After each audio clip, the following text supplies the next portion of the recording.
Located right here at the South Carolina State Farmers Market are the Consumer Protection Division's 5 separate laboratories that test and analyze everything from seeds, frozen desserts, fresh fruit and vegetables to pet food, gasoline, and kerosene.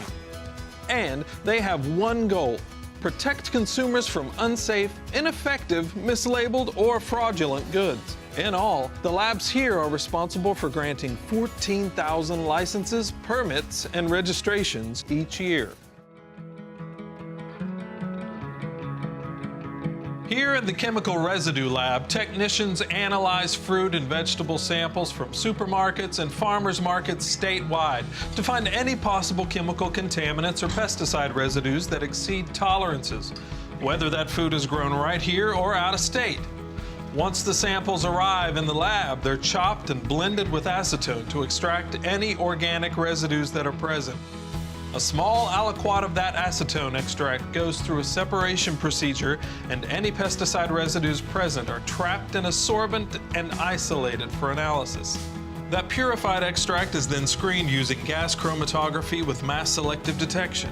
In simpler terms, it's a process that gives these lab technicians the ability to detect about 120 different pesticides, including various insecticides, fungicides, and herbicides. All samples found to contain pesticide residue are cross-referenced with the Code of Federal Regulations. For example, the pesticide captan is allowed on strawberries at 20 parts per million, but cucumbers can only have 0.05 parts per million. Animal feeds and soils can also be tested for the presence of pesticide residue through these techniques. It's like having your very own CSI lab.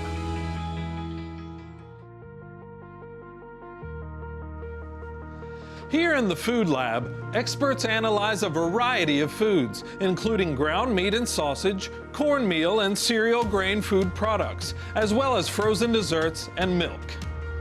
For example, ground meats and sausage are tested for compliance with the label's claim of fat percentage and to make sure that your 93% lean ground beef actually contains 93% lean beef. Meats are further tested for the presence of undisclosed extenders, which are non-meat, high-protein substances that are added to extend lean meat content. Frozen desserts, such as ice cream and sherbet, are also tested in several areas. To be considered ice cream, products must contain at least 10% butterfat. The weight per gallon and total amount of solids indicate how much air is incorporated into a frozen dessert. And when it comes to products like cornmeal and cereals, iron and calcium content are measured to make sure both are consistent with label claims. Grain and cornmeal are also checked for the presence of any extraneous matter to verify overall wholesomeness. It's all important to confirm that consumers are getting what they paid for.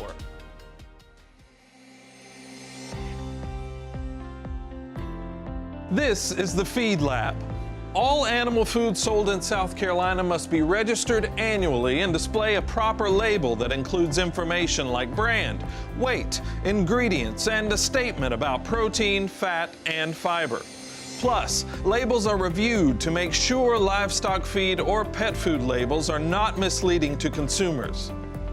Following a strict step-by-step process, samples are collected and sent to this laboratory using chain of custody procedures. Once here, they are ground to a 1-micron particle size. This ground material is then used to determine if a label's guarantee matches the product itself.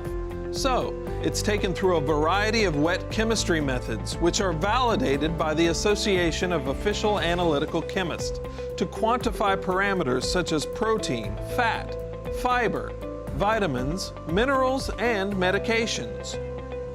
So, for example, to determine the calcium content in something like this dog food, those tiny ground-up samples must first be prepared by ashing at high temperatures, which removes water and organic matter in the feed sample, leaving only an inorganic component that contains calcium behind. After a few more steps to remove any contaminating material from the ashed sample, the material is analyzed using inductively coupled plasma optical emission spectroscopy. That's a fancy way of saying it's an analytical technique that uses heat to detect certain chemical elements, which can then be compared to a label's guarantee. Not only does the feed lab check the protein, fat, and fiber, trace minerals, vitamins, and supplements that manufacturers add are also found. After all, customers expect and deserve what they pay for. Oh, and one more thing. Ever heard of aflatoxins? Aflatoxins are harmful or even fatal to livestock and our pets. So the feed lab tests official and submitted samples to make sure the feed, as well as the feed's ingredients, are free of or within the allowable limits for this toxin. If it's in there, they'll find it.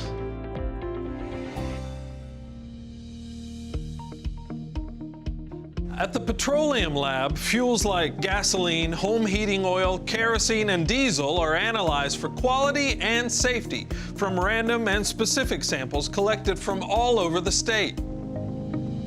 Gasoline samples are tested for water and sediment, specific gravity, octane level, ethanol content, and distillation. Kerosene and diesel samples are also tested for water, sediment, and specific gravity, plus distillation and sulfur content. A fuel's flash point is also established on kerosene and diesel to determine the presence of contamination or adulteration. That's when an inferior element is mixed in with the good stuff. In addition, agricultural diesel fuel and dyed kerosene are tested for dye content in conjunction with the South Carolina Department of Revenue to ensure the proper use of these fuel types. This lab alone conducts between 22,000 and 25,000 analyses every year. But consumers deserve what they pay for, and every product should be safe. So the next time you're at the gas station and fill up using 87 octane with 10% ethanol or get some kerosene for heating, you can be confident that this Petroleum lab has checked, tested, and verified these products. Just look for the sticker on the pumps.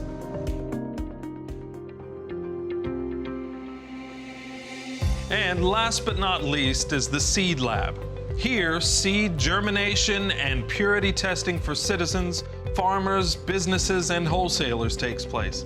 That's because the South Carolina seed law requires seed to be tested and meet specific standards before it can be sold. Every year, the lab plants and tests more than 10,000 seed samples, including vegetables, lawn, row crops, and much more. At this station, they're testing for purity.